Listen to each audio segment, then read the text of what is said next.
Mine's off. Where was your phone, Mayor? I had it, so in the car, there's.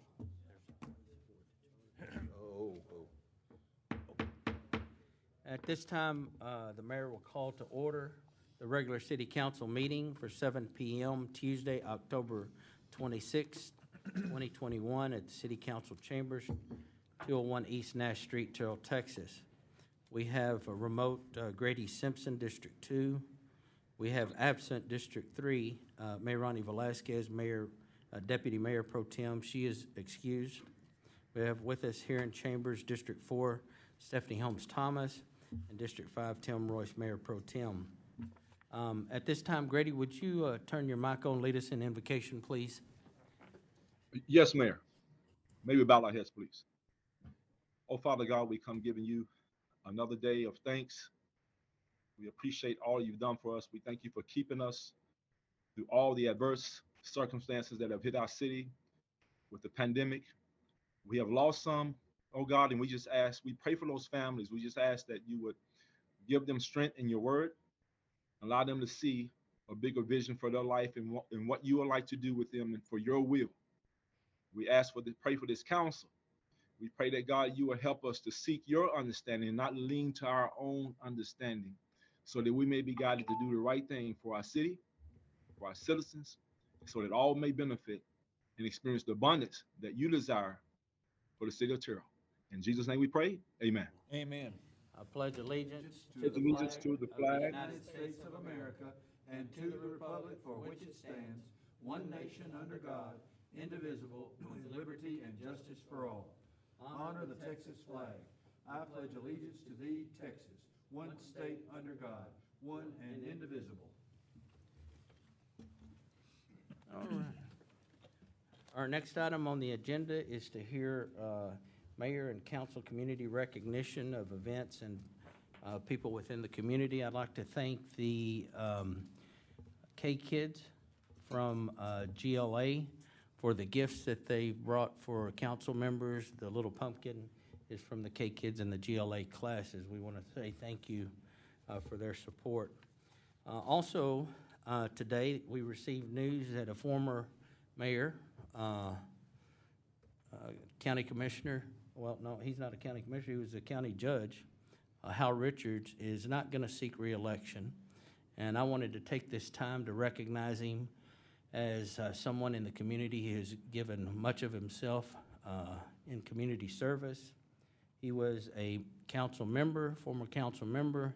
He was also a three-term mayor for the city of Terrell, and we want to thank him for his service, his commitment, not only to the city, but to the county. He's done an outstanding job in showing leadership for all. Is there anyone else who would like to make any recognitions and or comments for a citizen? Hearing none, we'll move on to the next item. The next item is adoption of the minutes. Discuss and consider the minutes from the special city council meeting and workshop on October the 12th, 2021, and the regular city council meeting on October 12th of 2021. Is there a motion? Mayor, I make a motion that we approve the minutes from the workshop and the regular city council meeting, both dated October 12th. I have a motion from Tim Royce, Mayor Pro Tem District 5. Is there a second? Second. I have a second from Stephanie Holmes Thomas, District 4. Is there any further discussion? Hearing none, all those in favor, let it be known by stating aye. Aye. Any opposed? Motion will carry. Our next item on the agenda is to hear remarks from visitors. Don, do we have anyone? We have no one. Our next item is number 7. I'm going to turn this over to legal to read. I've kind of got a little bit of a sore throat, so he's going to be doing our agenda items, reading into the record. Thank you, Mr. Mayor. Item 7.1, to conduct a public hearing to receive comments regarding a zone change from multifamily residential MF22 to single-family residential SF 7.5, Lot 1, Block 358, revised map on 0.169 acres out of the Brian Galea survey, abstract number 5569, City of Terrell, Kaufman County, Texas, also known as 207 Griffith Avenue, Terrell, Texas. So, go ahead. Thank you, Mayor, Council. Before you do have a rezoning of a property known as 207 Griffith. It is zoned multifamily in that area. If you look on your map there in the packet, you'll see on page 15, there's a little pocket of multifamily there. And just to the west of this, or southwest of this property is the single-family 7.5. And then there's a little retail corner piece. The applicant is requesting that we change the zoning from multifamily 7.5 so they can build a house residential structure on that property. The future land use has it as traditional neighborhood, so it conforms totally with the future land use plan. P&Z approved this 9-0, and staff recommends approval. All right, thank you, Mr. Fenner. Is there any questions from staff? Again, it was a 9-0 vote by P&Z. Does anybody have any questions or comments for Municipal Development Director Charles Fenner? Hearing none. We're going to open up the public hearing at this time. Is there anyone to speak on multifamily residential to single-family residential for Lot 1, Block 358? Hearing none, we'll close the public hearing. We'll move on to item number 7.2. Mr. Mayor, members of the council, we bring to you tonight item 7.2, ordinance number 2890, an ordinance of the City Council of the City of Terrell, Kaufman County, Texas, amending Appendix 2, zoning ordinance of the City of Terrell by changing the zoning classification on certain real property, more particularly described as part of Block 358, revised map of the City of Terrell, Kaufman County, Texas, containing 0.169 acres of land, 7,364.77 square feet, and also known as 207 Griffith Avenue, Terrell, Kaufman County, Texas, from multifamily residential MF22 to single-family 7.5, SF 7.5, as shown on the plat attached hereto as Exhibit A and made a part hereof for all purposes, providing for severability and providing an effective date, ZC 21-09. Again, council, this was a 9-0 vote by P&Z. Does anybody have any additional questions for Municipal Development Director Charles Fenner? Hearing none, the mayor will entertain a motion. Mayor, may I make a motion that we approve ordinance number 2890? We have a motion from Grady Simpson, District 2. Is there a second? Second. Have a second from Tim Royce, Mayor Pro Tem, District 5. Is there any further discussion? Hearing none, all those in favor, let it be known by stating aye. Aye. Aye. Any opposed? Motion will carry. Our next item on the agenda is to conduct a public hearing. Oh, Greg, would you take that, please? 7.3. Yes, sir. Yes, sir, Mr. Mayor. Item 7.3, we will conduct a public hearing to receive comments regarding a zone change from retail R to single-family residential SF 7.5, Lot 1A, Block 116, on 0.33 acres out of the Michael J. Ballop Survey, abstract number 14574, City of Terrell, Kaufman County, Texas, also known as 803 West Nash Street, Terrell, Texas. Again, this will be Municipal Development Director Charles Fenner. Thank you, Mayor, Council. Before you do have a property request for rezoning at 803 West Nash. The request is to rezone it to single-family from retail. You can see in the attached map where this is located, and then also on page 26 you can see the structure. I'm sure you're all familiar with it. The character, there's some historical character to this house, and built in 1904, and the individual, the applicant, would really like to live in the structure and as uses residential property, and as being zoned retail, you know, we don't allow that. So you can look around you. This does have some retail, some multifamily or townhome around it. However, changing the zoning from from retail to single family would allow that structure to keep some of those historical features and be used as a residential structure. And this is just in line with what we'd like to see with our infill development and redevelopment of these older homes in these communities. So 15 letters were sent out, none of them came back. And Futureland does call this out as a downtown study area, which falls between the mixed-use downtown piece and the traditional neighborhood zone. So it falls within that future land use plan. The P&Z recommended 9-0 to approve the zoning. Staff recommends approval too. Thank you, Mr. Fenner. This is a public hearing, so at this time we'll receive comments. I'll open up the public hearing for public comments on the zone change. Is there someone that'd like to speak? Go ahead. If you would, just give us your name, address, and for or against. Leonard Benedetto, 8507 Grumman Drive, Dallas, Texas. I'm in the means of purchasing this house, and I would like to purchase it for my residence. And obviously, I can't live in it if it's still commercial. Okay. So it'll be my primary residence. Well, first, welcome to Terrell, and we'll see what we can do. All righty, thanks so much. Anyone else to speak on this matter? Hearing none, we'll close the public hearing. Next item on the agenda, 7.4, Greg. Yes, sir, Mr. Mayor.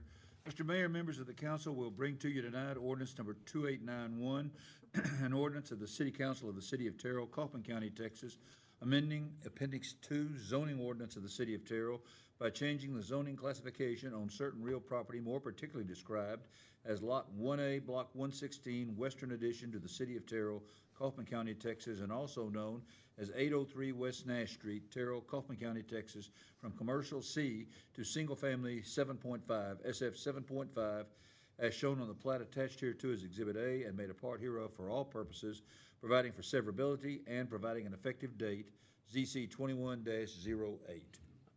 Now, again, council, this was a 9-0 vote by our PNC. Does anybody have any questions for Mr. Fenner on this piece of property? Hearing none, all those, is there a motion? Mayor, I make a motion that we approve ordinance 2891 as presented. We have a motion from Tim Royce, Mayor Pro Tem District 5. Is there a second? I second. We have a second from Grady Simpson, District 2. Is there any further discussion? Hearing none, all those in favor, let it be known by stating aye. Aye. Aye. Any opposed?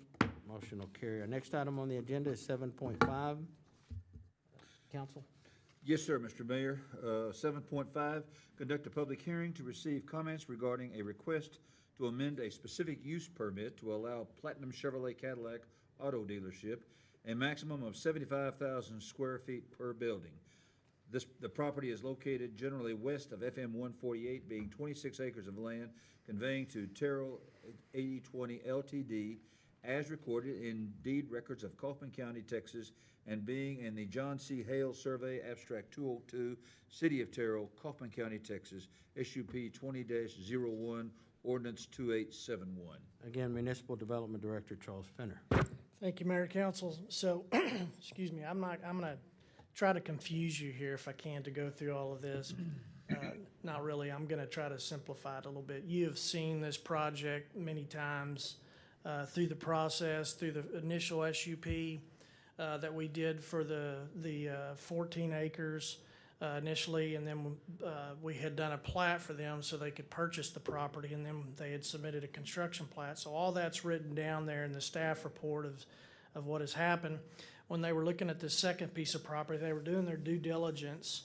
On the 12 acres, there was a pipeline running through it, and they needed to get assurance that they could build on that property, and so they finally did, and they're going through that process now to finish up the final plat. During that time, we brought back the SUP to amend it to include that 12 acres. So it'd be a total of 26 acres, and basically what we were doing was overlaying both SUPs on both sites into this SUP. And somehow the language got changed from 75,000 to 45,000 for the maximum building. So essentially, all you're doing is fixing that clerical error and moving that 45,000 square foot up to 75,000 square foot allowance in the SUP per building, which was the original intent. On page 31 of your packet, it basically shows down there the size of the yards, area regulations. Minimum floor area per building would be 15,000 square feet and a maximum of 75,000 square feet per building. Okay. So that's basically what happened here. The P&Z did approve this amendment 8-1, and staff recommends approval. All right, this is a public hearing, so we're going to receive comments on this item. This time, we will open up the public hearing. Is there anyone to speak on this matter? For or against? Hearing none, we'll close the public hearing. Greg? Yes, Mr. Mayor. Item 7.6. Mr. Mayor, members of the council, we bring to you tonight ordinance number 2892, an ordinance of the City Council of the City of Terrell, Kaufman County, Texas, amending specific use permit number 20-01, SUP 20-01, previously granted to Crossroads at Terrell to allow Platinum Chevrolet Cadillac Auto Dealership a maximum of 75,000 square feet per building, as shown on the plat thereof, attached hereto as Exhibit A, and made a part hereof for all purposes under the terms and conditions specified in Exhibits B, C, D, E, and F, attached hereto and made a part hereof for all purposes, providing for the repeal of conflicting ordinances, providing for severability, and providing an effective date. All right, council, as you heard in the previous comments by Mr. Fenner, that we're simply correcting an error in the square footage that's allowed. Is that correct? Yes, sir. And nothing else has changed? No. All right. Does anybody have any comments or questions for Mr. Fenner? Yes, Mr. Fenner. Yes, sir. Grady Simpson, your District 2. Just a quick question. That's two buildings, right? I noticed the word per. Is that two buildings, 75,000 square feet each? Is that what that is interpreted as? Yes, sir. Right up to, because they'll build a Chevy dealership and a Cadillac dealership, and then they may have another dealership too, because I'll have the total of the 21 acres. Awesome. Thank you. Excuse me, 26 acres with the two properties coming together. Okay. Thank you, sir. All right. Anyone else? All right. Thank you, Mr. Fenner. At this time, is there a motion on ordinance number 2892? Mayor and council, I move to approve ordinance number 2892. We have a motion from Stephanie Holmes Thomas, District 4. Is there a second? Second. I have a second from Second. Tim Royce, Mayor Pro Tem, District 5. Is there any further discussion? Hearing none, all those in favor let it be known by stating aye. Aye. Aye. Any opposed? Motion will carry. Our next item on the agenda is 7.7. Yes, Mr. Mayor, members of the council, we are to conduct a public hearing to receive comments regarding a planned development, single-family, 7.5, PDSF 7.5 base zoning on 5 acres totaling 197.5 tracts, totaling 197.02 acres of land out of the John C. Hale Survey, Abstract 202, City of Terrell, Kaufman County, Texas. Mr. Fenner. Thank you, Mayor and Council. Excuse me. That is actually supposed to be 194.7 acres, I believe there. Okay, before you do have yes, I know it's what's on there. I'm just having to correct it because it's different in several areas. The applicant did submit for a PD 7.5. We've worked with the applicant and the engineers for several months now, going back and forth on several different plans and several different uses of the property. So this property is just north of the Interstate 20. It's just west of Rose Hill. It'll be just south of that Windsor connection that extends from Rose Hill all the way over to 148. The portion they'll access will be off 148, the Windsor Hill part there that will be extended into the development. And then there will be an internal traffic or circulation throughout that property, and then it'll intersect over to Rose Hill. Several things about the development. There are approximately 110 acres that are in the floodplain, so that leaves the 85 acres or so to be developed. There's going to be hike and bike trails. You can see that in the development standards that we'll have and on the plans. Those are 8-foot hike and bike trails. They'll have 3 diverse residential pods that we'll look at here in just a minute: the enclave, the cottages, and the brownstones. There'll be unique product to each of those areas. They'll also have a community amenity area pool that'll be included with the HOA, and the entertainment area, playground, clubhouse, and so forth.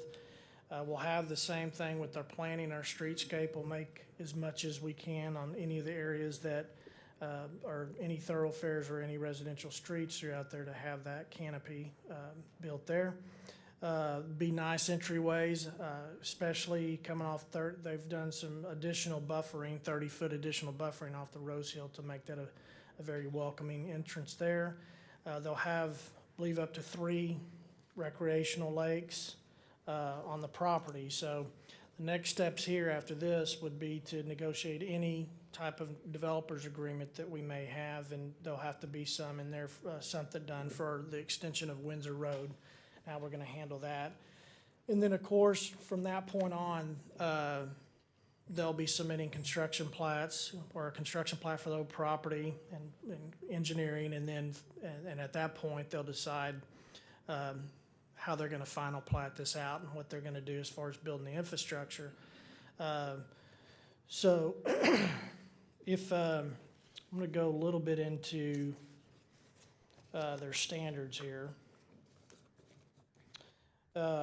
What we have negotiated with them at the preserve here, we'll have several different areas that'll be zoned, and what we've done is done area zoning for the max acreage. So if you're looking at the ordinance piece on page 74 and 75, you can look and see they'll have the park development concept. The minimum acreage for the park, the minimum will be, in nature, the preservation will be 100 acres.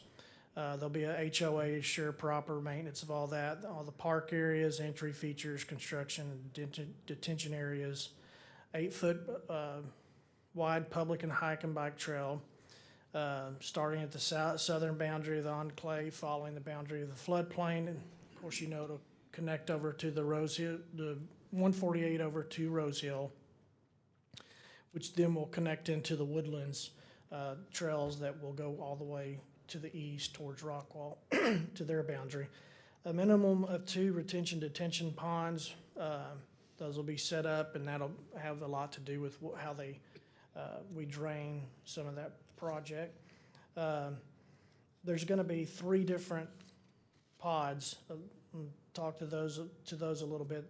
The enclave will be the first one. It's going to be basically a half. I'm going to let them speak a little bit more to this, but this one will be a minimum acreage of 40 acres, and it'll basically be developed as half 7.5 and then half 4.5 lots. If you look at their lot criteria, they're 7,500 square foot lots. They'll have a minimum dwelling unit of 1,800 square foot in those size lots, and the 4.5 to 4,500 square foot lots, they'll have a minimum square foot of 1,500 in those areas. The cottages, which will be right there in the middle, are going to be designed to be a 55 or older residential age restricted community. And basically there's just language in there that's legal language that they have to meet the standards, the HOPA, the Fair Housing Administration with HUD. So the cottages be 100% compliant with maximum allowable age restriction rules of 55 and older in the residential community. We also inserted an option there. We think that's a great project for the community to have something like that, but we also inserted in there that the director may approve a site plan submission of transition of any of the cottage zone to be developed under the rules The city Terrell 7.5 are the rules of the enclave portion under plan development, and of the rules of the plan development ordinance 2854. See, the maximum acreage shall be 22.5 on that. And then we have the lot design, 2,500 square feet, minimum dwelling units of these age restricted of 1,100 square feet. Then we get into the brownstones. The maximum acreage of this is 7.5, and that lot criteria is going to be 3,100 square feet with the minimum dwelling area of 1,400 feet.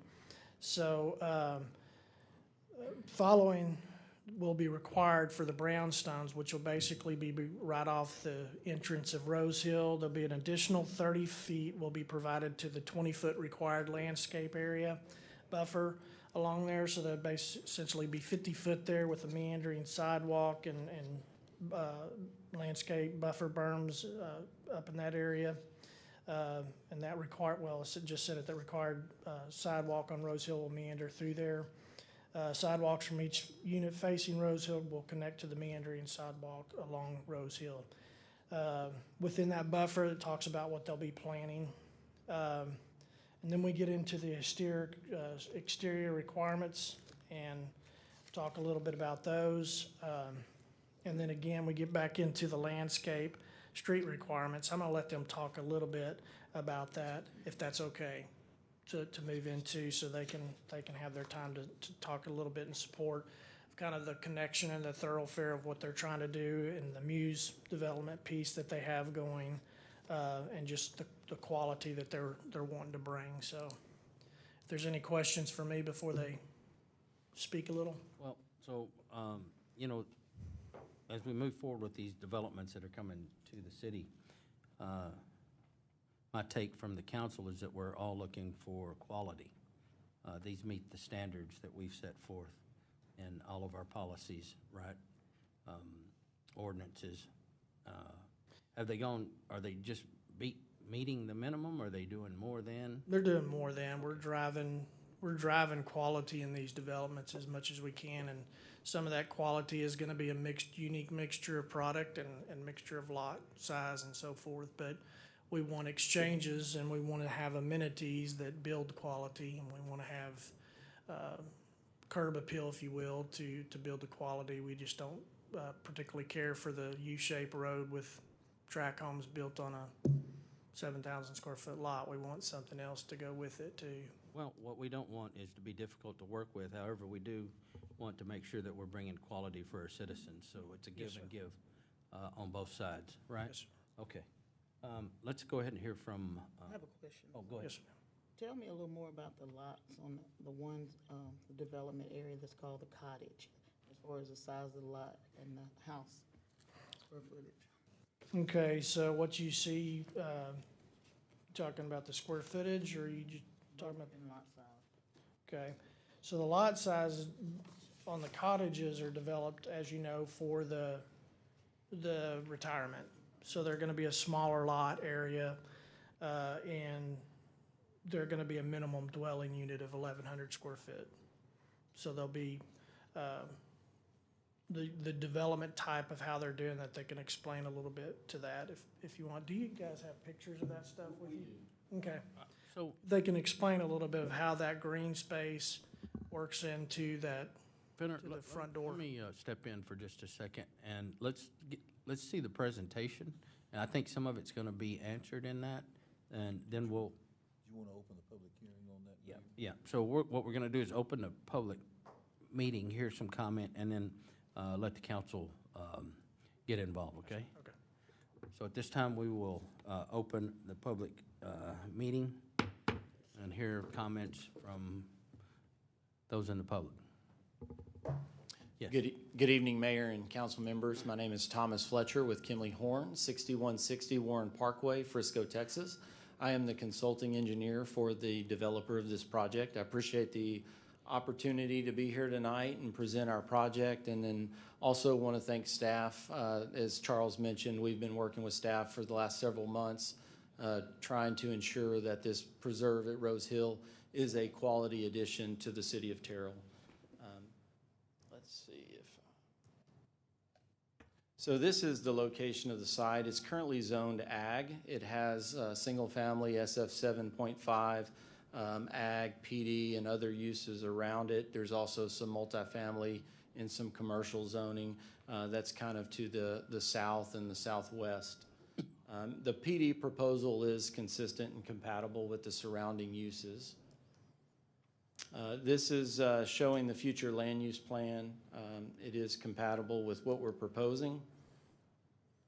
Here's just an aerial. As Charles mentioned, we've got FM 148, that's to our kind of northwest. We've got future Windsor Avenue to our north. We've got Rose Hill to our east, and then I-20 is to the south. This is kind of our concept plan. We would be making a connection from FM 148.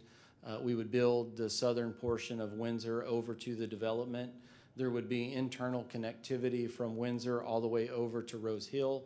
A portion of that road would be a collector, but the connection from FM 148 all the way over to Rose Hill would be such that there would be no driveways off that roadway. So you would be able to go from FM 148 all the way over to Rose Hill without driveways. So we wanted to make sure it was important that when we did the layout and talked about that we were creating safe pathways for traffic and transportation without having to worry about the opportunity for people backing out into the roadway. There is approximately 110 acres of open space and floodplain proposed. The development adjacent to Rose Hill would be what we're calling the brownstones. The one there in the center is the cottages, and then the one to the west is going to be the enclave, which is the single-family detached SF 7.5 and the SF 4.5. You can see on the south end of the project, we've got a trail connecting from west to east all the way over to Rose Hill, and then we'll be able to be connected across to the woodlands that's to our east. The tract is laid out in a way with the floodplain and kind of the natural features where it naturally creates 3 different pods. And really, when we were developing the project, we really saw that as an opportunity to create diversity of housing types and diversity of product that we can offer to the future residents of this development. The cottages is going to be a gated community, so it's age restricted and it's also gated, so that will be a nice development for the city and for those target residents.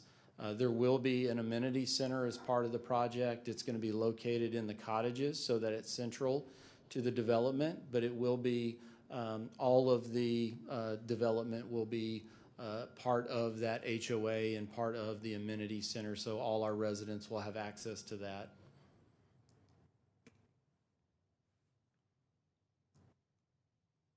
One of the things that was important to us is really creating a sense of arrival for our entry. So as we were working with the city, one of the things we wanted to do is make sure that along Rose Hill, it really did have this nice sense of arrival. So what we did is with the additional buffer, we've designed in landscaping berms. So as you're driving along Rose Hill and you come upon this development, there will be nice landscape berms that provide some sense of screening and sense of just a higher end development with nice landscaping around the berms, on the berms. We included the masonry, the minimum building material requirements as part of the development, so that also we're ensuring that quality, so you have that really nice sense of arrival feel. So this is kind of just a rendering of what the development will look like when you pull up to it. We would have a nice entry monument on the south side of the road. It would be a divided entry into the development, so it would really create a nice sense of place. Here's some of the images of the brownstones.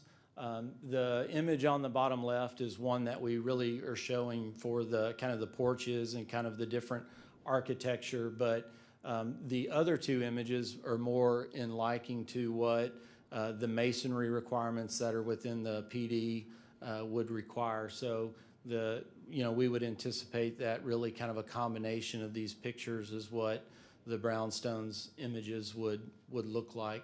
There's also within the development a muse requirement, so a lot of our homes and a lot of our structures will front onto a muse, which is just a nice open space. So when you walk out your front door, there will be a sidewalk that will take you through the development and over to the trail and to the ponds and to the open spaces. So that's a real key component to the development as well. This is some images of what the cottages are going to look like.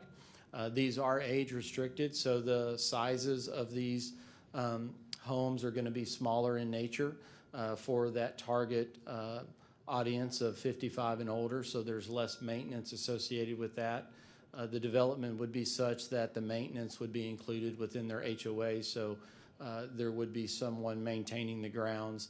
It would be gated, so that's that's important for safety and security and giving everyone that's living there that sense of security. It's going to be located adjacent to the community center, amenity center, so those residents wouldn't have to travel or walk as far, or drive as far to access those amenities for the development. This is a picture of what the cottages would look like. All the cottages, or the majority of the cottages, are going to be laid out to where they have the muse as well. So it creates a sense of community. When you walk out your front door, you have this nice open green space, this sidewalk, so that you can commune with your neighbors and really feel that sense of pride and home, versus walking out to see a street and cars parking on the street and more not your traditional type of development.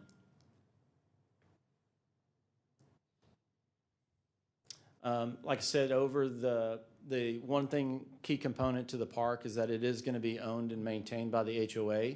So it creates a community regional trail, but it's not burdening the city or the city's residents with the cost to maintain that. It'll have the hike and bike trail. We've started looking at the layouts on that, and it's going to be over a mile of that 8-foot trail within the development. From the west to east, so it's a nice long trail. There will be a minimum of 2 retention ponds. Those ponds will have nice fountains, and those will also provide an opportunity for nice fishing ponds for residents and citizens of Terrell to come out and utilize and enjoy. Here's some images of the amenity center. As a part of the PD, the amenity center would have a minimum of restrooms, a swimming pool, pool deck, loungers, furniture for the amenity center, parking for the amenity center, and then also a playground for the residents, for the kids. So these are just some representative images of what we're trying to bring to the community with the amenities. So, really the highlights of this is it's a planned development that is increasing the overall standards. It's ensuring a quality development. It has a significant amount of open space and amenities. It's got building standards in place to ensure that the structures are quality, that they're going to last, that there's going to be a sense of pride and ownership. There's amenity center and facilities that are going to provide benefit to the residents. And then there's a variety of housing options so that we can target multiple buyers. And that's my presentation. I appreciate your time, and I'll be happy to stand for any questions. This is a public hearing. We're just receiving comments right now. We will be able to question later on. All right. Okay. So make your notes. Is there anyone else that would like to come forward on this project? Hearing none, we'll close the public hearing. Greg? Yes, Mr. Mayor, item 7.8.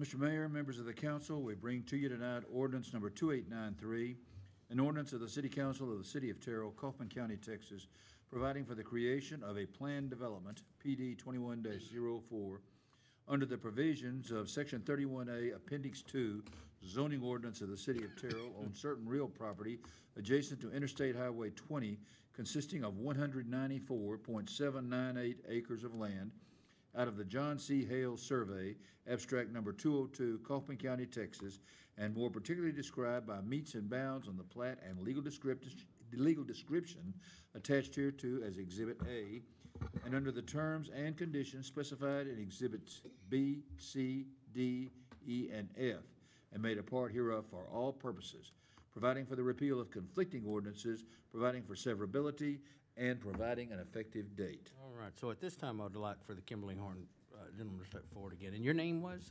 Thomas Fletcher. Thomas Fletcher. Yes, sir. Thomas. So, Mr. Fletcher, one of the things that, statement I'd like to make is that in the past, this mayors and councils have received photos, seen photos of constructions before it begins, and then a different product goes up. There's nothing more frustrating for a mayor and a council member to be told that we're gonna have a specific, a certain type of product, and then we get less than. So what's important for us moving forward is that we have quality for the city of Terrell. The complaints and discomforts come from misunderstanding from the mayor and the council exactly what it is that we're looking for our citizens, and the importance of the quality moving forward. Terrell's in a growing mode now. Kaufman County is growing, and so we expect more. You're with a great reputable company with Kimberly Horn, so I'll take you at your word. Love the idea of the hike and the bike trails, the fountains for the ponds. That's great amenities. The center, I'm looking forward to having a quality product in this area. Does anybody have any questions? I do. All of Okay. these areas will be able to be purchased, even the brownstones? Yes, ma'am. Yes, ma'am. Do you have just a range of pricing based on the brownstones, cottages versus enclave? Do we have any price point yet? We don't have price points yet, so really our first step is once we get through zoning, we're in the process of looking at the overall development costs. And then also what we do after we get the zoning in place is that we'd have to go through and develop the floor plans. The cottages is a very unique product that we're working on specifically for this. So we would have to go through, get the floor plans developed, and then price everything out before we would be able to determine what the price points are. But I mean, we would anticipate that obviously with the brownstones, the cottages, and then a combination of the SF 7.5 and the SF 4.5, we would be able to have that range of price points between the different types of development and homes and the development. But right now, we don't have a starting price point or the upper end of the price point yet. I was just curious, especially when you see the word affordability. I was just curious what those numbers would sound like or look like. I am impressed with the diversity of housing. I think we've lost some of that in Terrell with some of our ordinances. So that's why I'm so into square footage and things like that. Right. Because we need that diversity of housing. As our population ages, some of them are not able to be as mobile as they need to. So I am happy with that caveat or that feature you have with the diversity of housing and the sizes. So I Yes, ma'am. appreciate that. Yes, ma'am. Thank you. Thank you, Councilwoman. I'm going to piggyback off of Stephanie. Question number one was, are they all able to be purchased? Are any of them meant to be rentable units? My understanding is the intent is that the way the PD is written is that each and every structure would be on its own lot so that it could be sold, so that as it's developed, it would be sold to buyers. Okay, then I guess I should ask, hey, staff, are all of these meant to be purchased units? Do we know the intent of the development? I think, can I just say, if I'm an investor and I wanted to buy 10 of these homes and rent them, nothing would keep me from doing that in any development. So I don't know how we would guarantee that they can't be rentals. What we can guarantee that they will be sold. Right. Right? So I don't know. I like that answer, but I'm still going to have Mike Sims So, take a step. we've tackled this issue in a couple of different ways over the years. And so there's definitely step one, just simple, that legal point, which is really what the mayor's saying. we don't have a way to say that somebody won't buy 3 of them and decide. Can to I rent 3 clarify of 'em. something, though, for the record? The mayor's not looking at buying any of this. No, that's, I think that, good Just an clarification, example. yeah. All right. Right, so investors come in and they'll buy and they'll rent. We keep being told by our development partner here that that's not their business model. Their business model is to get out to individual buyers. I think one of the things that you are seeing here also is that we've got a development partner who is being sequential instead of concurrent in some stuff that we're doing here. And I make that point to say sometimes we bring forward a development agreement and a PD at the same time. And we normally do that because we might not have felt like we got all the protections we wanted in the PD itself. I want to give Charles Fenner a big hand of applause here because he's got this configured where we're not really relying on the development agreement to assure quality. And the developer hasn't said, well, I got to have that development agreement before I move forward on this thing. We plan to do a development agreement. I would tell you that we'll use the same language in that development agreement that we've used before, where what we'd say is that there's no reimbursement or impact fee allowance for projects that do go that rental direction. That's tended to be a way where we kind of encourage financially the developer to help us out with that rental versus ownership bias. But just legally speaking, we can't put something in zoning that says rental versus single-family ownership. Right, so I think that was a good answer. So tonight is just zoning. And Yes, sir. And when do we anticipate PD coming back? I think you're saying development agreement? Yes. Development agreement would come back, I would say, sometime in the next 120 days. I think that we'll know enough about some of the cost structure within that period of time. And I would tell you the goal, and again, kudos to Charles Fenner on this, we want to do a really simple development agreement on this project and kind of tone down some of the complications that we've done in the past. I think that's the right strategy in this area, and that's the goal that we're going to have on this thing. Okay, and then if I had questions about future Windsor Avenue or the Windsor connection to 148, is that tonight or is that in? Well, I would actually invite Dawn to bring up that PowerPoint again and take me to the second page of the PowerPoint, because there was a little bit of thoroughfare plan clarification I wanted to make on that. And I think that second PowerPoint slide is the best way to do it. And The while, one that's the Preserve at Rose Hill zoning presentation. while it's coming up, I should commend the Kimley Horn and the developer. Everything looks pretty top-notch here. There's some good ebbs and flows to the roads, If you and pull it up, I can advance it. there's, I'm a fan of the berms. There's some good stuff happening here.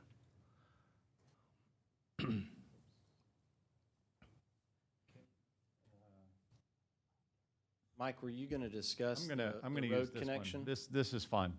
I think that Grady Simpson can see my cursor. Grady's our councilman who's remote. So, Councilman, I'm hoping you can see my cursor here. Yes, So sir. here's FM 148. This is the famous sale barn. This is the cemetery. And this is the Risinger Veterinary Clinic right here. The city of Terrell already owns, this is a big, historical point. Because of the good work of Steve Rogers and Stan Ballard over the years, the city of Terrell owns all of this right-of-way for Windsor, okay? So we own the right-of-way for Windsor to go from Rose Hill here all the way past Mineral Wells, all the way over to Windsor. We do not own the right-of-way necessary to connect Windsor and Mineral Wells at this time. This project proposes, and we'll run this through the traffic impact analysis, but I think it'll prove out the way it's shown here, which is that Windsor will be constructed, 2 lanes of Windsor will be constructed by the developer from FM 148 over to this edge where they're calling the enclave. Then they'll bring it down through here, and they're going to design their connection going down this edge of floodplain so that there aren't no residential driveways. Then you cross over the floodplain here, and then you bring that down along this edge right here, And this is where you're going to see one of the gates to the amenity center and one of the gates to the cottages. So you'll be able to drive past over here and, you know, just say it flat out. That means we're not running our thoroughfare right in front of elderly housing. I think that'd be a horrible idea, and they have done a good job designing this thoroughfare plan so that we accommodate that. We'll probably make a bit of an adjustment to this where that road's coming down here. More than likely, you're going to see that right up against their property line here, because that lets those brownstones have direct pedestrian access down to the lake and the amenity center without having to cross the roadway. And so, you know, you think of an elderly person who might be a little bit walking impaired. You think about a mom with a stroller. Gives them really good access to this nice walking trail along this edge right here from those brownstones. So what will the city be needing to do in the future? In the future, the city of Terrell will still need to expand Windsor going up from the enclave area all the way over past Mineral Wells and all the way over to Rose Hill. We're still going to need to build that road, okay? It's going to be an important transportation connection for us. And remember, we have other development partners on the east side of Rose Hill who are committed in different stages to building Windsor all the way from Rose Hill, first to Rockwall, and then over to Home Depot. So eventually, Windsor is a very, very important roadway for us, and it's an important component of our thoroughfare plan to get this section constructed here, but we'll have to pick it up and go from there for the remainder parts of this.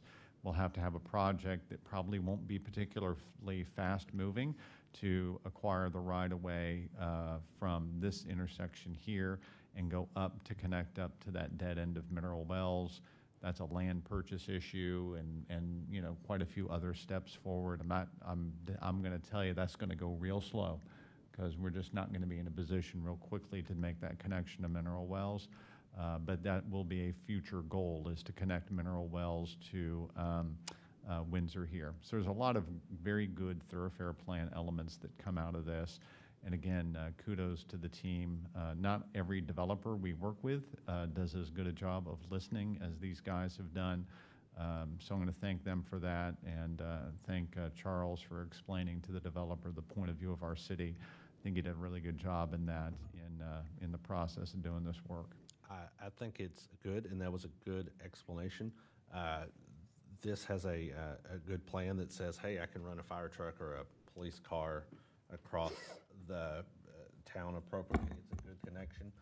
That's been some of my gripe in the past, and especially development up on the northeast side of town is just, man, do we have the roads? And if this did not have the Windsor connection touching 148, I would probably be opposed to it. Mm-hmm. So I'd say, you know, congratulations on that. Is there a point, and I could be in the weeds here, that that Windsor between 148 and the enclaves there, is there a percentage of houses that are kind of trigger the building of that road? I would tell you that just from a fire access standpoint, they're going to have to lead with that drive of Windsor over to that edge. They're not going to be able to build hardly anything in there if they're dead-ending that. They might be able to do a couple of brownstones off Rose Hill without building Windsor on the other side, but once they do hardly anything to get off into that direction, they'll have to build Windsor. It's just not tenable not to. No, I think that's good. I think that we are going to beat up Rose Hill really badly, which is a nice road, and it took a long time to get there. So during the process, I don't want to kill Rose Hill to build this project. So listen, I'll just tell you flat out, the vote of City Council several years ago to go ahead and do the asphalt job on Rose Hill, that's turned out to be a very valuable investment for us. And dividend. And the water and sewer infrastructure that we put into this area quite some time ago, that's paying off here. So the city's had a lot of public investments in this zone that make all of this possible. And I'll tell you, we just spent $16 million on FM 148, and that helps make this possible too. Imagine if FM 148 was still a two-lane road out there. You'd have a completely different point of view about this project if we hadn't done that $16 million expansion. One more question. Where has this developer done other projects or developments like this? Do you know the name of them, or where I could look at them and just kind of see what they look like and how they're?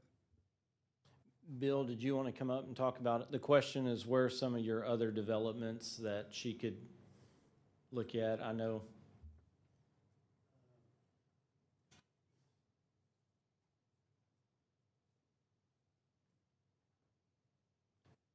Hello, my name is Bill Peavy, and I'm from Dallas, and I am the president of Cloud Loft Management.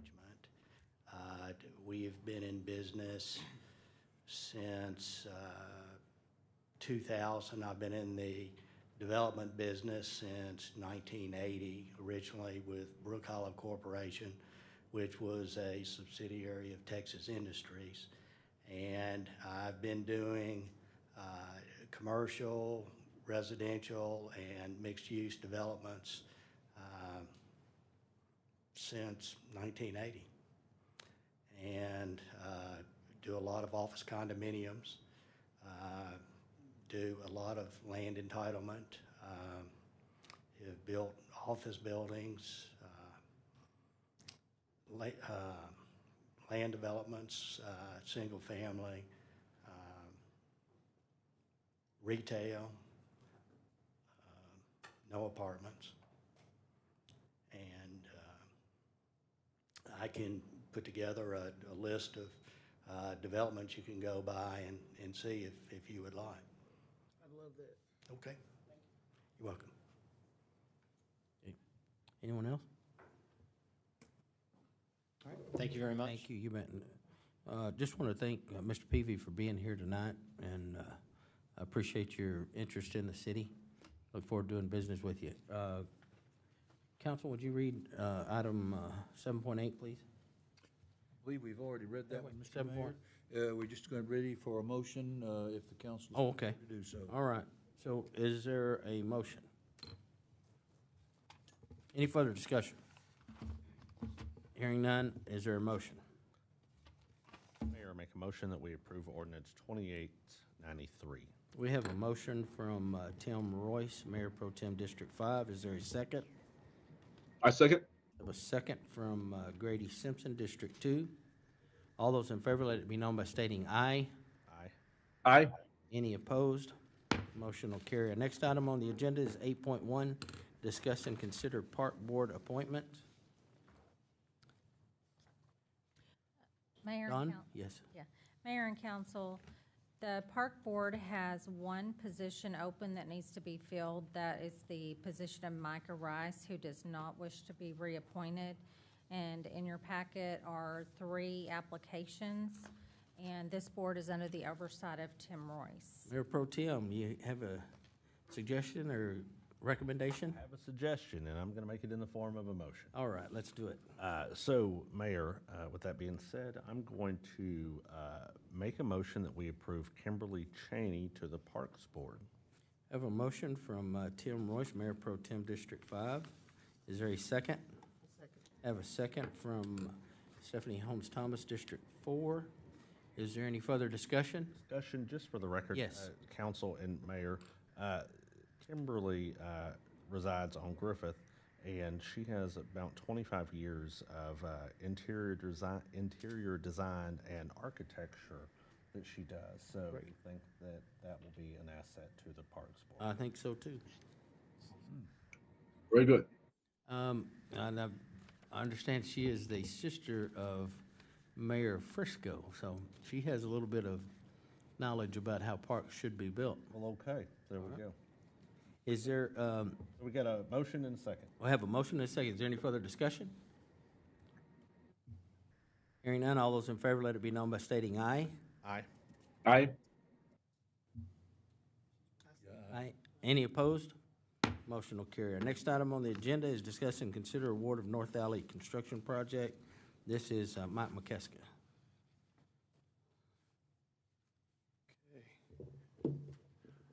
Good evening. Bringing this forward in the form of a motion tonight. It was discussed a couple of weeks ago, and I actually have an opportunity to clarify a couple of things that I kind of left off in the discussion phase. I talked about it, but I've got a map that kind of helps explain some things. So we've finally gone through all of this. We're received 3 bids on September 9th. Hayter Engineering took a look at them, believed all of the bids were considered responsive and responsible. Our first and second bidders were extremely close. Out of about 1.8 million, they were about 17,000 apart. And we had worked with both of the contractors, so it was looking pretty good. But on page 109 is the recommendation from Hayter, and you can see that we bid, it's structured to say there was a base bid for all of the TWDB work, funded work for the water and sewer and paving in the North Alley itself. And then we had some alternate items, and the majority of that cost is related to paving some side alleys between the North Alley and Nash. And when the bids came in, everything looked pretty good, and so the recommendation is to award all of it at a total of $1,857,537.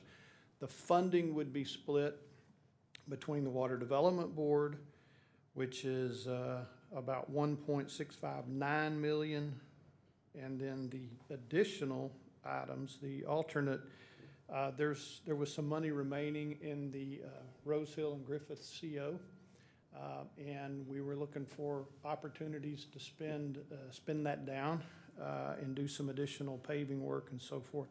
So the alternate bids came in at $198,165. So there's 2 funding sources. The total is that $1.857 million. To summarize, there's a contract in there to Labanda is the recommended contractor. Again, they've done quite a bit of work for us. I'm trying to find the page number. Over on page 118, there's a map that shows the 3 side alley locations that we're recommending, doing some additional concrete paving work that'll connect Nash Street to the North Alley. So Those are the orange. that's the orange, yes, sir. The blue is the TWDB funded section, the North Alley itself from Delphine to North Rockwall. And then the orange sections total close to $200,000 that we can get some paving repairs done, some improvements.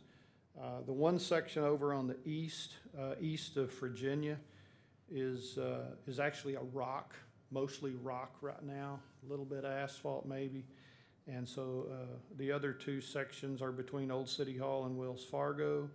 And then when you get over to the west side of Nash, it's behind I'll call it the Remax building on the back side, adjacent to the funeral home parking lot. So those are the 3 alleys we're looking at, opportunity to improve. So again, that's our recommendation, is to award to Labanda in the amount of $1,857,537. $537. And authorize the city manager to enter into a contract for this work. So we don't need to separate the 1.659 number and the. It is one contract. It's just I didn't do a good job No, of that's okay. explaining No, I the just wanna make funding sure that the separation before. So it's a not to exceed the 1.8 million number? Yes, sir. All right, gotcha. Yes, sir. You might have any questions for McKeska? I got a question. What was the third alley you said behind the funeral home, behind Oh, kind of Wells Fargo, and what was the third one? the third one is, Think of it as the rock driveway that leads from Moore all the way over to Risinger, Baylor Scott Whitehot. it goes that direction to on the south side of the hospital over there. There's the old Bell Bonds place that backs up over there, and couple other businesses. The market, the farmer's market over here backs up over there. It's behind it. Yeah. Okay, So, thank you, Mike. okay. Is there a motion on item 9.1? This would be a motion, Mayor, for approval to authorize the city manager to execute a contract with Labanda LLC for the North Alley project, an amount not to exceed $1,857,537. Thank you, council. Is there a motion? Mayor, I make a motion to authorize the city manager to enter into a contract with Hale Engineering for the amount not to exceed $1,857,537 for the construction projects listed in item 9.1. A motion from Tim Royce, Mayor Pro Tem District 5. You know what? I'm going to amend that and say the contract is with Labanda. Yes. Yes. Okay. Have a motion from Tim Royce, Mayor Pro Tem District 5. Is there a second? I second. Have a second from Grady Simpson, District 2. Is I there any second. further discussion? Hearing none, all those in favor, let it be known by stating aye. Aye. Aye. Any opposed? Motion will carry. Our next item on the agenda is 9.2. Greg? Yes, Mr. Mayor, members of the council, we bring to you tonight resolution number 1064, the resolution of the City Council of the City of Terrell, Texas, approving a comprehensive, coordinated, interagency approach to freeway incident management in accordance with the North Central Texas Council of Governments Freeway Incident Management Training Program and establishing an effective date. This is going to be Emergency Management Coordinator Dustin Connor. Good evening, Mayor and Council. This resolution is just something that brings us in line officially with the North Central Texas Council of Governments, along with the rest of the state of Texas, and how freeway incidents are handled. It's a huge revenue loss to the state the longer that travel on roadways is held up, and so this just reaffirms something that the fire department and the police department have already put in place when it comes to those incidents and how quickly we clear them and how we can safely operate. So this Mayor? resolution is good. Sorry. I'm sorry. I was going to say, Mayor and Council, this is also one of your policy packages that you've adopted various policies in the past to be consistent with the Regional Transportation Council. That helps us in our grantsmanship. A handful of us have done the incident management training classes for executives and elected officials that come along from time to time. Participation in those helps us for grant eligibility in this as well. So I know there's been some interest and attention to this topic in the past, so I just wanted to thank council for that real quickly.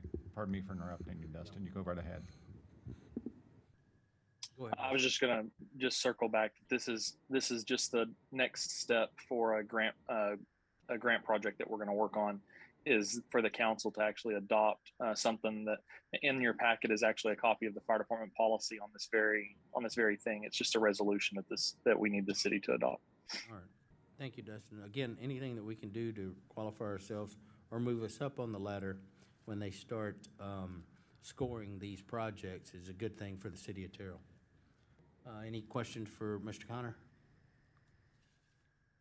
Hearing none, is there a motion on item 9.2? Mayor, make a motion that we approve resolution 1064 as presented. I have a motion from Tim Royce, Mayor Pro Tem District 5. Is there a second? Have a second from Stephanie Holmes Thomas, District 4. Is there any further discussion? Hearing none, all those in favor, let it be known by stating aye. Aye. Any opposed? Motion carries. Our next item on the agenda is 9.3, discuss and consider resolution number 1065, a resolution of the City Council of the City of Terrell, Texas, approving and authorizing the submission of a grant application to the North Central Texas Council of Governments for the purchase of equipment for the Terrell Fire Department. Mr. Connor. He needs to turn on his microphone. Dustin, you're on mute. Hi, I'm new to technology. Sorry. Okay, so since we just adopted a resolution about the traffic incident management program, we're going to now write a grant for some equipment through the traffic incident management program. So this is a grant program from the North Central Texas Council of Governments. And what this allows us to buy is, or the ability to buy if we win the grant, is to purchase an attenuated truck. So it has an apparatus on the back. It's in your packet. It's called Scorpion, and it basically absorbs the energy from an accident that occurs on the side of the roadway. This will be truck mounted, so we'll take it out to the scene with us. In the 12 years that I've been here in Terrell, we've had 2 fire trucks that have been hit while working traffic accidents out on Interstate 20. And so what this will do is it'll allow us to take a flatbed truck with this Scorpion apparatus on the back, and we'll place it at the back of the incident scene. That way they're not hitting $1 million fire truck on the side of the highway. And we can also add some protection to drivers as they come through, because if they do hit the back of this truck, it's designed to absorb the energy instead of just hitting something that's stationary and transferring all that energy back into the cab. So this is for $127,000 grant program. There's $660,000 allotted for the eastern side of the Metroplex. So it'll be pretty competitive. One of the companies that we talked to about pricing has said that this has been a very popular topic for the last 3 weeks for them. So, with our interlocal agreement, would we send this equipment if anywhere along 80 or 20, or just for city at Terrell? So it's designed to be, once the grant program is funded and the truck becomes ours, the truck is ours to use how we see fit. So it's not required to be used along the corridor outside of the city limits of Terrell, but it is able to be sent as a mutual aid apparatus if it was needed. Okay. All right. Anybody have any questions? Dustin, this is in the weeds, and I'm in favor of the grant program, but who would be responsible for driving this truck since, So this will be a fire department apparatus. Okay. This really may be a better question for Chief Lecroy to design how the response is going to be done, but it'll be a fire department apparatus. So we won't be using, it won't be limited to just during the work hours. Right. Okay. No, I think that's good. I just didn't know if this was something that would fall under a public works type of vehicle that I would think of as painted yellow, or if this was going to have some kind of emblem. I would say the typical thing in the Metroplex is that a guy trained to operate a fire apparatus is your preferred driver for this, because you learn a certain way of weaving through a high incident problem. You know, from time to time, there may be opportunity to sort of pre-station this at a work site. Sure. If we happen to be pre-stationing at a work site, we may have a public works employee do it. But by and large, the meat and potatoes of something like this is where you've already had a wreck and you're driving through a high incident location. You want a trained fire engine driver doing that driving for you. Okay. Yes, sir. All right. Thank you, Connor. Yes, sir. Is there a motion? Mayor and council, I move to approve ordinance number 1065. We have a motion from Stephanie Holmes Thomas, District 4. Is there a second? Second with an amendment, and the amendment is going to be, it is Resolution 1065. Thank you so much. All right, we have a motion and a second with resolution number 1065. Second from Tim Royce, Mayor Pro Tem District 5. Is there any further discussion? Hearing none. All those in favor, let it be known by stating aye. Aye. Any opposed? Motion will carry. Item number 9.4. Go ahead. Yes. Okay. Discuss and consider a construction plat for Las Lomas Phase 2, 233 residential lots, 7 non-residential lots, being 64.909 acres out of the Lewis Pierce Survey, abstract number 373, City of Terrell, ETJ, Kaufman County, Texas. Charles Fenner. Thank you, Mayor and Council. We kept Mr. Bob here to the very last. This is a construction plat. I'm giving him the handshake. So before you, this is the phase 2 of Los Lomas. You may recall back in June of last year, we did the other phase, the first phase. The developer had done performed the flood study on Brushy Creek to confirm to the our floodplain ordinance, essentially meets that ordinance. Phase 2 of this project will be served, is just south of the phase 1 area, and it'll be served with the extension of Richards Way and just south of the Sage Hill Parkway area. So the P&Z approved it 9-0. If you look in your package, you obviously can see it. You know that the development served by a package plan. It's going to be a big development, as you know, with the Los Lomas. Any questions? So on the, there's a Forney connection. What road is that? Is that Sage Hill? Sage Hill Parkway, sir. Okay, all right, And on that map, you'll see where it says goes to Gateway there. right, okay. And that phase 2 is on that map of, Gotcha. see the page number, but you'll see it, that's highlighted there in the red. Any questions? Again, this was a 9-0 vote from our planning and zoning. Yes, sir. All right. Ross, did you say it would be served by a package plant? Is that our first package? Their wastewater treatment package, they are gonna have that in the actual mud district there. Okay. And what else were you asking? I'm sorry. I lost my page, so I don't know. I'm scrolling and stalling There, at the same time. there's a, Can I give a little background for Councilwoman Stephanie Holmes Thomas, because this is some stuff that occurred before you got on council. This is the area of Los Lomas that's west of Big Brushy Creek. Why did we not annex it? We did not annex it because we viewed that it wasn't in our strategic best interest to be annexing within Forney Independent School District. And so we've kind of have a good high-quality development here. It's on the west side of Big Brushy Creek, and we are facilitating the development. We're assisting the development. We're making sure the thoroughfare plan makes sense. We're making sure the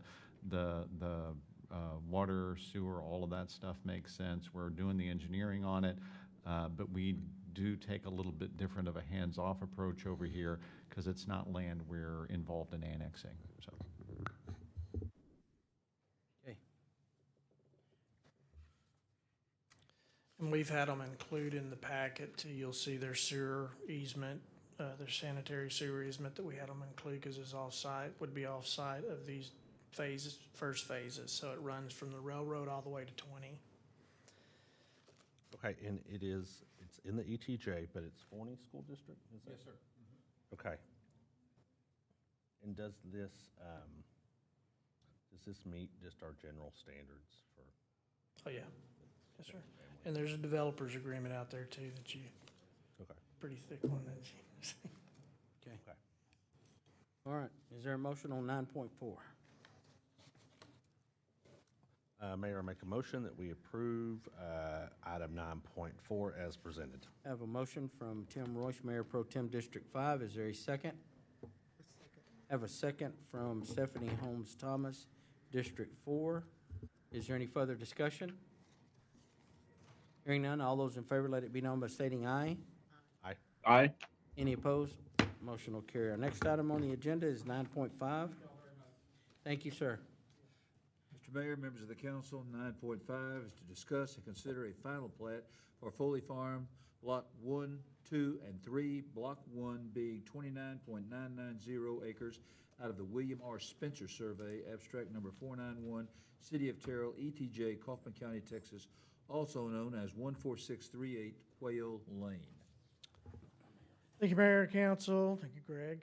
This is Lot 1, 2, and 3, total 29 acres. They are bigger lots. It's in our ETJ. We don't do any zoning or control any of the use out there. However, we do the subdivision process and we do the thoroughfare, apply the thoroughfare to the property. And So you'll see there, we have several things happening on Quail Lane that have come forth in these smaller developments, but they may develop into something bigger, so we do bring it to you. There will be a 40-foot right-of-way dedicated from property, from Quail Lane.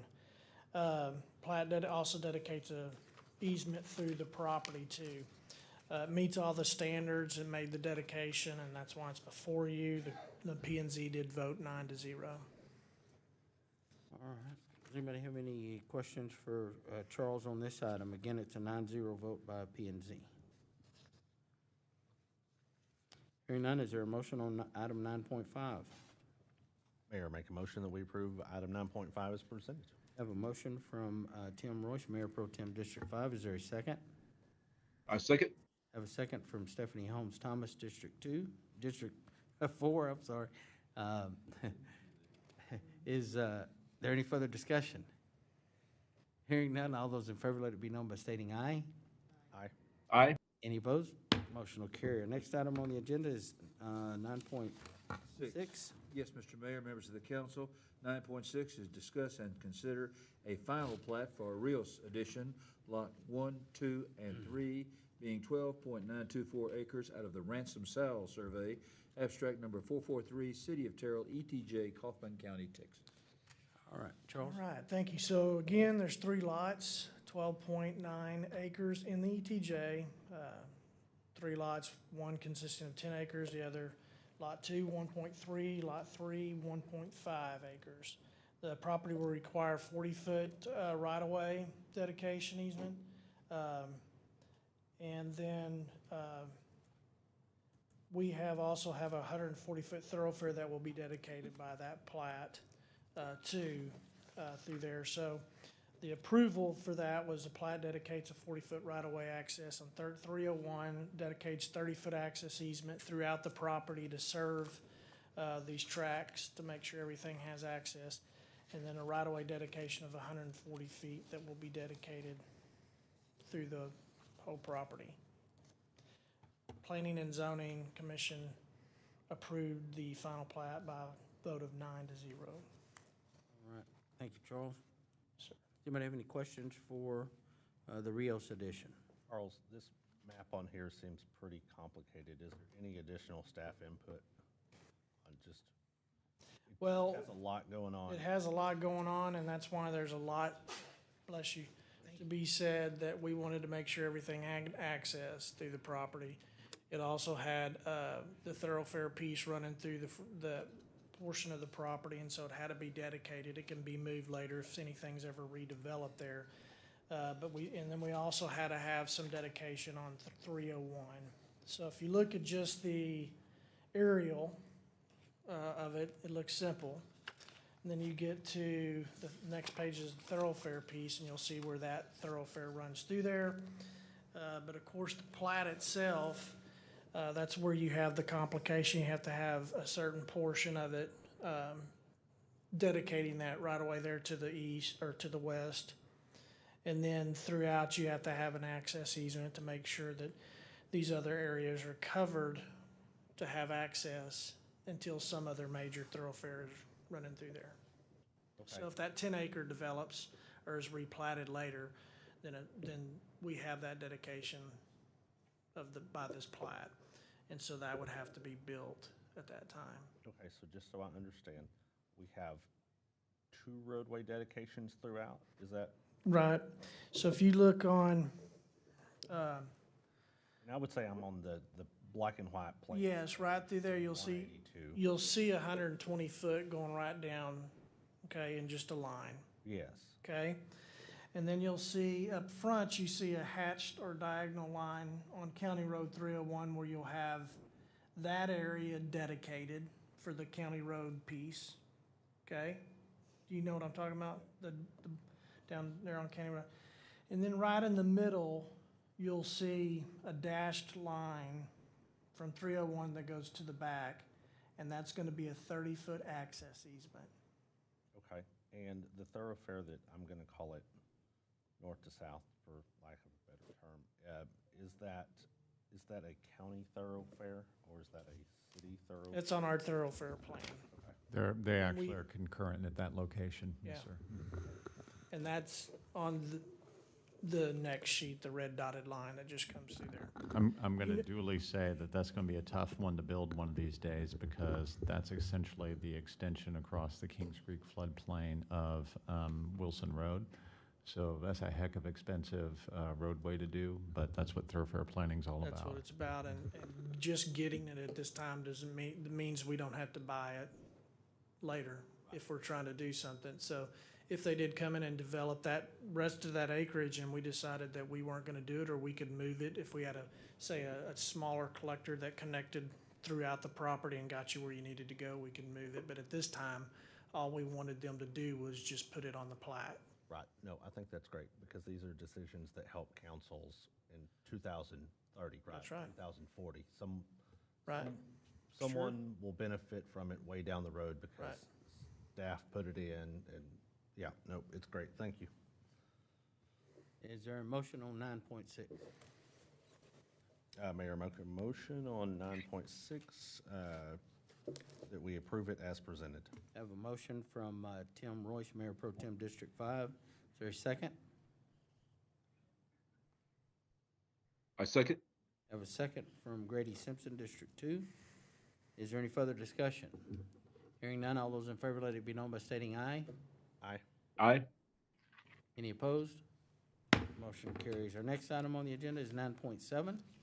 Mayor, members of the council, 9.7 is to discuss and consider a final plat for Crossroads at Terrell, Phase 3C, Lot 1, Block 1, being 14.189 acres out of the John C. Hale survey, abstract number 202, City of Terrell, Kaufman County, Texas.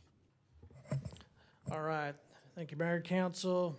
It could get real confusing again here with all these approvals. What we have here is 3C, Phase 3C, Lot 1, Block 1, being 14.189 acres on Spur 557. That is the tract of the land that you originally approved for the Chevy and Buick Cadillac, okay? What had happened to sell this property, they went through the final plat process way back on these lots to purchase them from the Allens, but they couldn't develop. So when they did the final plat, so it would be recorded, they could purchase the property, but then they had to start back over, and that's why you keep seeing this come through. They brought the construction plat first, and then they started building. You would notice that if you're out there seeing the dirt move over there. Then you also amended the SUP tonight, so we're doing this all concurrently, so we wouldn't slow them down, just to fix everything up. So now we have the final plat for Phase 3, Lot 1, Block 1 of the 14-acre tract. CO will be held up. They are moving dirt. The CO will be held up as they, until they finish all the improvements that they need to, which are not too many, of just the fire lane basically around the building and the sidewalk and some landscaping. So P&Z did approve this 8-1. And We, yes, that the 8-1, the one was concerned about traffic. same thing. Yep, that's what I figured. Okay. Does anybody have any questions? Are there any oddities here, Mr. Fenner? No, sir. Okay. No, sir.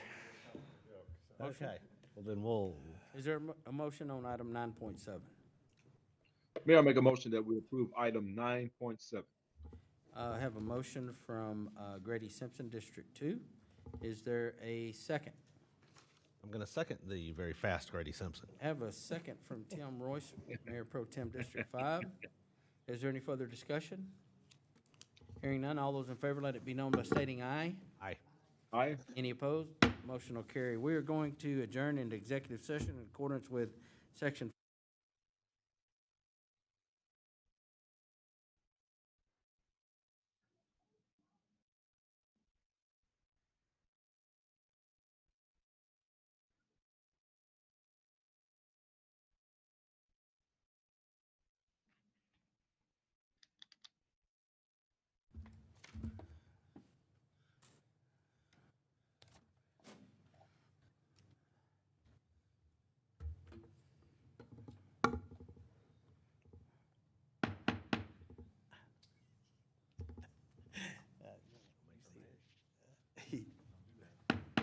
This time, we're going to reconvene into regular session and consider action, if any, items discussed in executive session. There are none. We are adjourned. Have